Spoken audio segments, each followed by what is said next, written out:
In all my time doing this, I've never had a change in opinion as drastic as I did watching Luca Guadagnino's Queer for a second time. I was like the Frank Reynolds meme. And it makes sense. I think this is one of the most challenging films of 2024, which I kind of just realized is a pun. It's been a bit divisive so far. It's surreal and heartbreaking. Guadagnino and Justin Kuritzkis, who also wrote Challengers, have adapted The Unadaptable, the novel of the same name by William Burroughs, one of the founding fathers of the Beat Generation. And this is known as maybe his most personal work that he did not want to even revisit because of how painful this time in his life was. There's a lot of interesting stuff there that I encourage people to look into, and while I don't think a film should require that the audience has context or is familiar with the source material, reading the book after my first watch did really help me find my way into Luca's approach here, where I previously felt like I was kept at arm's length. It's one of those movies where you see the whole picture by the end of the film, but by then it might be too late. And there was also something they said on the panel at Cannes that I couldn't stop thinking about, that this isn't a story of unrequited love, it's a story of unsynchronized love, and I think that's where you begin to understand everything about this film. But anyways, I want to do what we did with Anora, so this will begin spoiler-free, and then I'll give a warning when we get into the ending and spoilers, and it'll also be in the time codes. So let me know your thoughts on Queer, good or bad. I wanted to acknowledge that my opinion on this changed, but I'm also not saying that I now have the correct opinion of this movie or anything, more so that I understand both sides. In the large majority of whether you're on the wavelength of this film comes down to whether you buy into the dynamic between Lee and Allerton. An older Lee, played by Daniel Craig, is borderline obsessed with Drew Starkey's Allerton, who is distant and unreadable. Is he interested? Is he even queer? He's sometimes repulsed by Lee's advances, but other times so intimate. But it's so subtle. Since it's told from Lee's perspective, Allerton is just as much of a mystery to us. And so it's the small moments of laughter and conversation that kind of not only unlocks Allerton's character, but Lee's character as well, as you start to understand just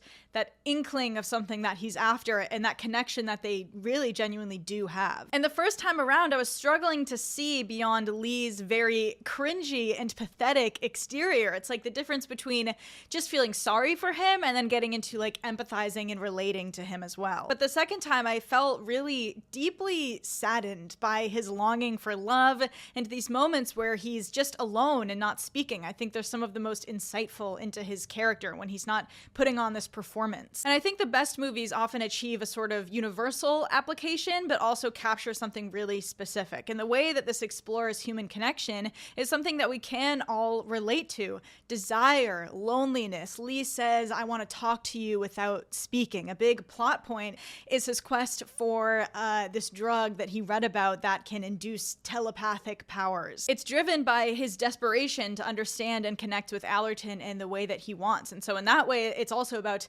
control and not so much ownership, but like access to another person. And the specificity of their relationship all comes down to the setting, the time and place that they're in.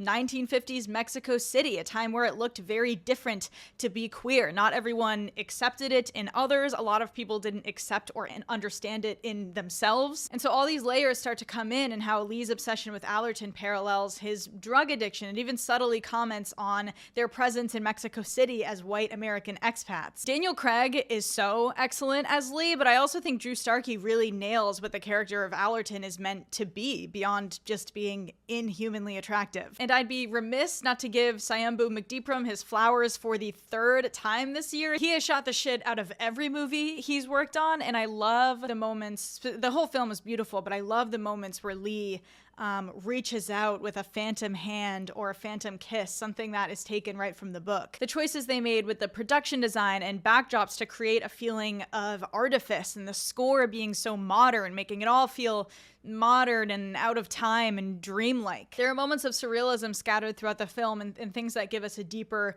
more subconscious look into Lee and Allerton, maybe the most important coming at the end of the film. And so this is where I kind of want to get into the third act, and spoiler spoilers, so this is your official warning. If you have not seen the film, I highly encourage you to. I know the rollout has been slow, so if it's not playing near you, hopefully it will soon. But I think the third act is a root of a lot of people's problems. I've heard that it's just really out there and where the film starts to lose them, but I think it is so crucial to the journey of these characters. And I myself hadn't seen the ending as much of an evolution at first, but my second watch really changed that, and I think it all lies in how they changed the source material, because in the book, they don't finish this journey and take the ayahuasca. But Luca and Koritsky said, let's use this as a way to open that door and have this asynchronous connection be so in sync when all of the walls are down. And it's not only this gorgeous piece of performance art as they're like melding into each other in front of the flames. I'm sure anyone can appreciate that. But it makes it all the more devastating to see that after all of that, Allerton still just can't be a part of it. And there's this moment where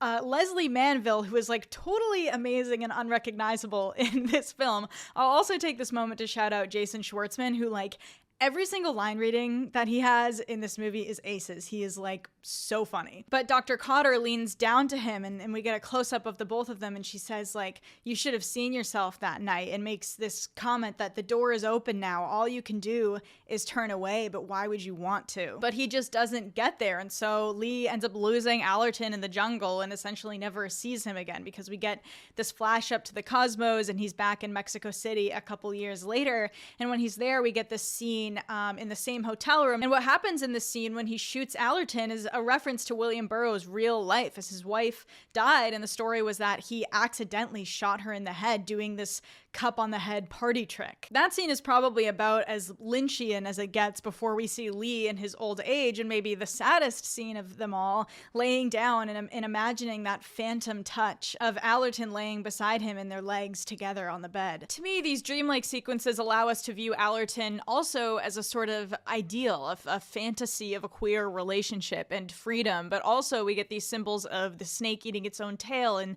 the centipede to mean this cycle of addiction and repression that Lee will face his whole life. It's extraordinarily sad. You can't really neatly explain it. I mean, I'm sure many people are going to do analyses where you can break down every single detail, but I think this abstract approach to it is almost the only way that you could express this really raw, lonely part of the human experience that maybe we just can't and aren't meant to put into words. And again, I totally understand someone not feeling connected to the film in the way that they want to. It's walking like a really thin tightrope. So much of the film succeeding relies on what it's able to evoke through this really complicated relationship and the little lines of dialogue in their performances. I still think it misses the mark here and there when it comes to the pacing and how the book is translated, but again, they attempted to adapt the unadaptable, and I really do think that Luca Guadagnino and Justin Koritsky's have captured something really special and really human here that eventually made its way to me. And I think it's cool when a movie challenges you and offers something new when you reconsider it or look at it in a different way. It's how we grow as